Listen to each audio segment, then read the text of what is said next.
New Ariel Stain Lift. May deep clean technology na nanunuot sa bawat layer ng damit para maalis ang matitinding mancha.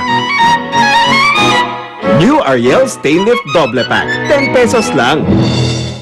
New Nor Sinigang Swak Pack. Swak sa asim at linamnam. 5 pesos lang. Unang hirit, ang saya-saya. Sa unang hirit, unang hirit, unang hirit. Sabi nga nila, looks can be deceiving. Katulad na lang ng bisita nating animals ngayong umaga. Kamukha sila ng crocodile pero di tulad ng dambuhalang crocodile na nahuli sa Agusan del Sur na si Lolong. Mas maliit ang version nila. Tingnan nyo naman, no? Yan ang crocodile skink na tinatawag din daw na miniature crocodile. So alamin natin kung bakit kay Virgilio Pedro Jr., isang senior naturalist mula sa Crocodile Park, Manila. Good morning, Ver. Good morning, Lynn. Okay, pag-usapan natin itong skink crocodile. Ano ang kinaiba niya dito sa freshwater crocodile na hawak-hawak ko ngayon? Well, ito po ang crocodile skink or ang Philippine crocodile skink. Ayan. Ito po ay isang lizard na mukhang crocodile. Oo, pero sa lizard siya. Yes, lizard po siya, hindi po siya crocodile. So, lizard po siya Gano'n na siya? mukhang crocodile lang po. At dahil sa kanyang mga spiny Oo. na mukha na gaya po sa crocodile, Ito parang sa mga ano, neutral oo. plates.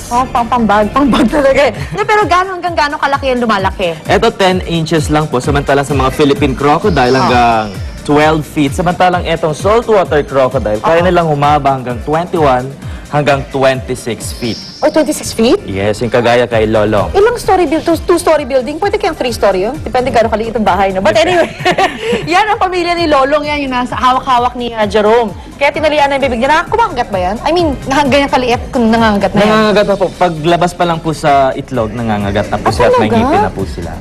Itong ganito kaliit, nangangagat pa to? Itong Philippine Bibitawan ko na to. crocodile, hindi po masyadong na ano po.